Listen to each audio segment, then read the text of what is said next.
that part of yourself that you keep running from, that's the actual version of you that will save your life.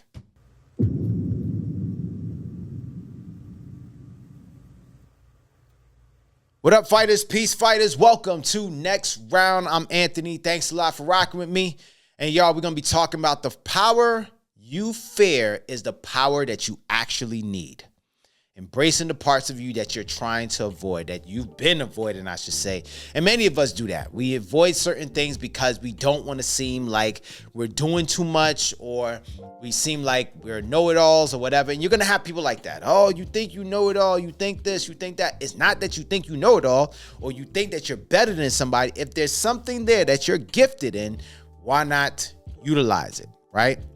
So every man has power that he avoids. There's certain responsibilities, and when I say power, that could be responsibilities, that could be habits or things that you should be getting into, but we avoid it, right? And there could be a reasons why we avoid, but there are things that we avoid, like our anger, our ambition, our leadership, our voices, and even your standards.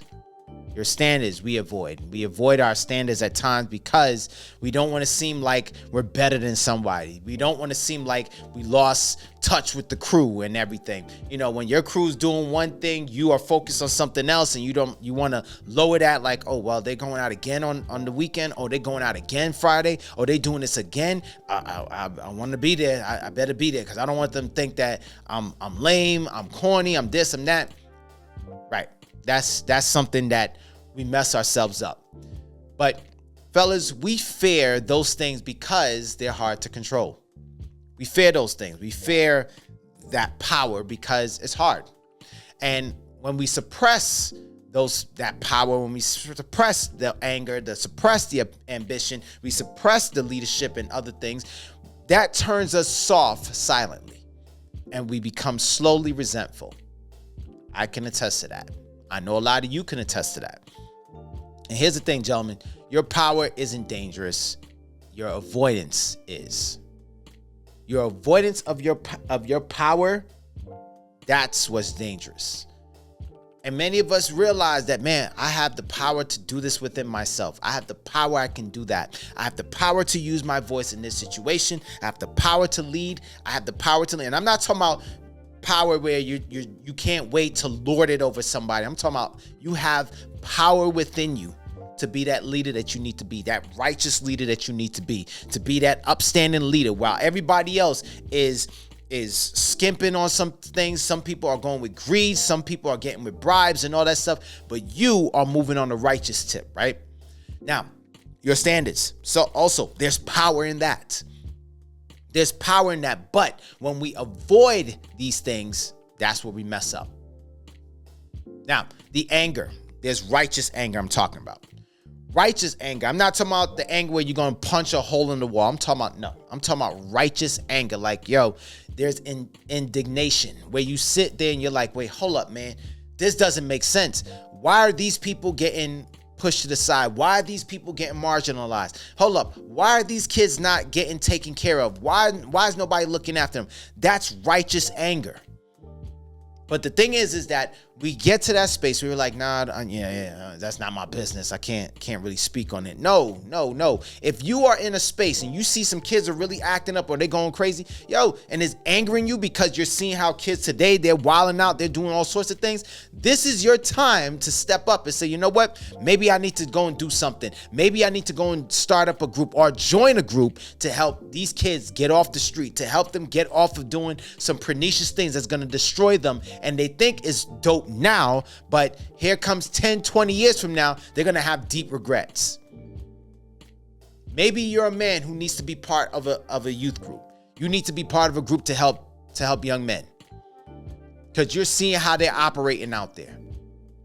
But when you sit there and you say, nah, I don't need to do that because they ain't going to be listening to someone like me. I'm an old head. Stop with that. It's not about if you're an old head or not. It's your words. It's your presence. It's your time that's going to matter to a lot of these guys. And I want you to understand your time, your presence is way more than a sporting field. It's way more than that. It's way more than a diamond. It's way more than a pitch. It's way more than the pitch. It's way more than the football field. It's way more than the court. It's way more than that. It was not too long ago when I was looking at some guys from the NFL when they were talking about what they were grateful for. And every last one of them, it was like 3 or 4 of them, and they all said, I was grateful for my coach. And here's what they said. It wasn't just what my coach did for me on the field. It was what my coach did for me off the field. They held me to a certain standard off the field. Going to class, making sure I was doing things, I was getting things done. These are their high school coaches, and guess what? Their high school coaches just surprised them. They didn't even see it coming. While they're sitting there telling the camera like, yeah, I love my coach. My coach really helped me out. My coach gave me a certain standard to live up to off the field and everything. Their coach was standing right behind them to surprise them. Loved it. But it was the power that those men probably understood that they had inside of them. Hey, look, you know what? I can't fear to talk to these kids. I can't fear to say, yeah, I can't do this because they're younger generation. So what? There's words in your mouth that can still hit them, no matter how old they are. And so this power that you're fearing is the power that you actually need. And this power that you've been fearing is the power that you've been avoiding. The power to lead your home, you've been avoiding. Because you don't want to seem like, I'm being a dominant, I don't want to look like I'm a dominant guy. No, it's not about that. There's a difference between leading and being a dominant jerk, where everything goes by your words. That's where you just being, now that's a dictatorship. That's not a democracy no longer. That's a dictatorship. And we don't want that. There's a space in your life where you're sitting there and you're a single man and you're sitting there and you're just letting life pass you by. But there's a power of your standards that you should be holding on to. But you already know, if I do that, that means I got to get up a little early. If I do that, that means I got to focus on this. If I do that, this means that things are going to be, is going to go to the point where I can't be around friends. I'm not going to be around my family like that as much. I ain't going to hit up the bar as much. I'm not going to hit up the lounges as much. Who cares? There's a power in there. There's a power in that and in there that you're just avoiding. So there's been some of you guys. You're some of those guys who've never raised your voice. You rarely raise your voice. You know, you're the ones like, oh my God, he's always calm.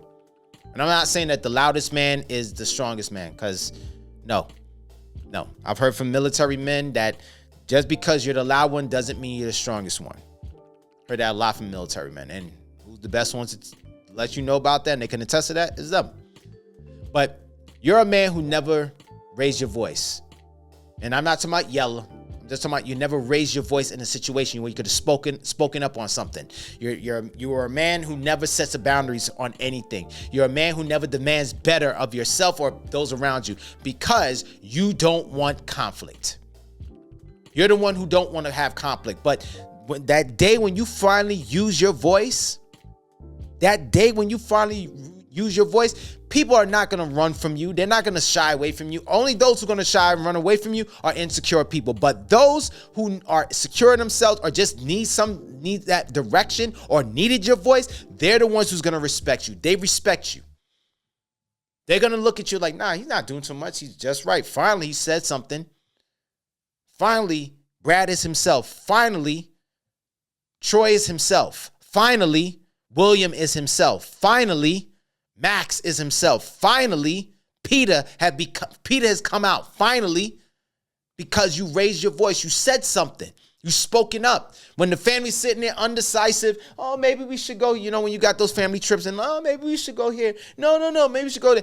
Pete, this is where you step up and say, hey, listen, let's just go here. Because we've been standing here for the past 15, 20 minutes, conflicted and very indecisive what we're going to do. How about, look, we go here, then we go here. Next day, we'll go there. Game time. Good job, Pete. Good job. You opened your mouth. Good job, Greg. You finally you set some standards for yourself that when you got people want to call you at 12 midnight because your boys are so used to doing that in college and everything, Greg, you let them know, hey, listen, don't call me at this time. Yes, you got do not disturb. Yes, you have do not disturb, but don't call me at this time. Yo, man, I called you. How come you ain't pick up your phone? It's 12 o'clock in the freaking morning, man. What you think? It's midnight. It's 2 in the morning. Just because you're at the bar and you're living it up doesn't mean I got to be there too. No, I'm not picking up my phone. If your girl get mad that because you didn't pick up your phone at a certain time, all right, she's going to have to understand. Look, sweetheart, sorry. I'm not picking up my phone at this time. At this time is my cutoff time. Just like when you have women who say they got their cutoff time at this time, and you got a lot of women who hold on to that. Fellas, we need to do the same thing. You cannot break down your standards and break down your boundary because that's your lady. And y'all starting to get in your talking phase. She's just going to have to understand your boundaries. She's going to have to know your standards. Look, after this time, I don't pick up my phone. Maybe you're going to do it two ways. You're going to have to either tell her or she's just going to have to figure it out. That when she starts seeing, hey, look, he doesn't pick up his phone after this time. Nope, he does not. It's a standard. Your standard. Moving a standard of excellence again. Or if you never did it, you slovenly do things. Oh, man, it don't look good, but it's stacked up. I mean, it's done. No, have a standard of excellence, man.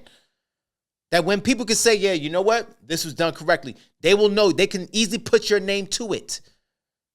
Man, Roy did this. Okay, good job, Roy. Yeah, we know Roy's work.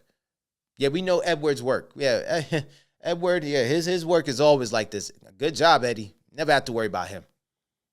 But because there was a time that, yeah, we don't want Eddie doing that because you, boy, you just throw things together and you call it a masterpiece and it look like pure crap. Nah, we can't move like that. So what I need you to understand, gentlemen, the version of you that you're afraid to unleash is the version of you that you were designed to become. There's a version of you that you were designed to become, but you're afraid to unleash it. Again, if you know you're good at consulting, you're good at giving the proper advice, you're good at certain things. Yeah, but you don't want to do that because you don't want people to think you're a know-it-all. All right, simple, man. You don't have to say everything to everybody. A few times, know when to open your mouth, and then other times, don't open your mouth. But you don't need to open your mouth to everybody. That's not going to always make you smart. Know when to open your mouth at the right time. So, here's what we got to start doing, man. And a lot of you are like this. I was once this man. Practice saying what you really mean without apologizing. I was once a man who was always apologetic. Again, this came from lack of confidence in myself. I was always apologizing for something. Oh, man, if I had to leave earlier, like, hey, man, I got to go. I got to leave and da-da-da. And I'm over-explaining myself to the people like, yo, I got to go. But I wasn't doing that. Like, I got to go and I got to give them a soliloquy while I'm leaving and everything. I'm so sorry. I'm so sorry. I'm so sorry. F that. I'm not saying I'm sorry to you. Look, I got to go. Talk to you later. Now, hey, listen, I got to bounce. I got to do something for myself. Hey, man, I can't do that. No, I'm not doing that. So practice what you say. If you say, hey, I'm not going to be here at 1 o'clock, or I got to go at 1, yo, by 1:30, you should not still be there. You got to go, you got to go. Also, channel anger into purpose, not destruction. Too many of you fellas out there right now, you're operating in a lot of anger because of fear. You're mad because you didn't speak up. You're mad because you didn't hit the standard that you thought that you set for yourself, but you didn't really hit the standard. All right, so let's channel our anger now. Put it into something constructive. Let's do better. I don't want to make the same mistake again. All right, if I got to stack this up at the job, the warehouse, whatever, let me do this correctly. Because I'm getting tired of being passive for promotions.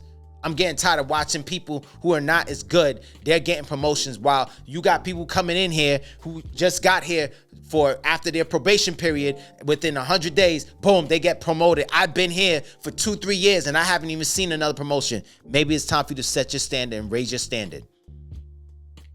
Set boundaries to protect your peace. Again, stop being the man that you don't want conflict. Set boundaries that's going to make sure that your peace is intact. Protect it at all cost. Your honey don't like the fact that she tried to call you at 11 o'clock or whatever and you didn't pick up your phone. She's mad. She'll be okay. And then after a time, she's going to say, well, I can't do this no more. Let her walk. Let her walk. You got your boys who calling you all sorts of names because, yeah, man, yo, you always trying to get onto that. You always doing that. You always out there shooting, filming something. You always using this camera for something to film this and film a project. You're trying to do that. Come on, man. But here's the thing. You let them know, yeah, well, I'm trying to have my own photography joint on off the ground. I'm trying to make sure I got my own videography stuff off the ground. This is what I got to do. Man, come on, man. It's like that camera's your girlfriend. Well, maybe they don't understand it. So protect it. And next, let your standards be seen loudly. Let it be seen loudly. That whenever they come up to you and they try to approach you some garbage that they know that they shouldn't, like, oh no, you don't move like that. Yeah, I don't. My favorite thing when people say, yeah, I'm not gonna bother asking, and yeah, I ain't gonna bother asking him, whatever. Love it, because that's not my standard. That is not my standard. I set a standard for myself. So that's what I need you to do, gentlemen. That person, that power that you have, that's within, you're fearing it. But that's the same power you need. And you got to embrace it. You may be called a jerk. You may be called all sorts of names, but you know what? And you may be called uptight and all that stuff. It's not about being uptight or a jerk. It's just the fact that you understand the power that you have within you. Finally understood it. So operate in it. Fellas, thanks a lot for rocking with me. And go ahead, like, subscribe, and all that good stuff. And as I will always let you know, whether you win or lose, the fight is never over. There is always a next round. I'm Anthony. I'm going to check you in the next one. Peace.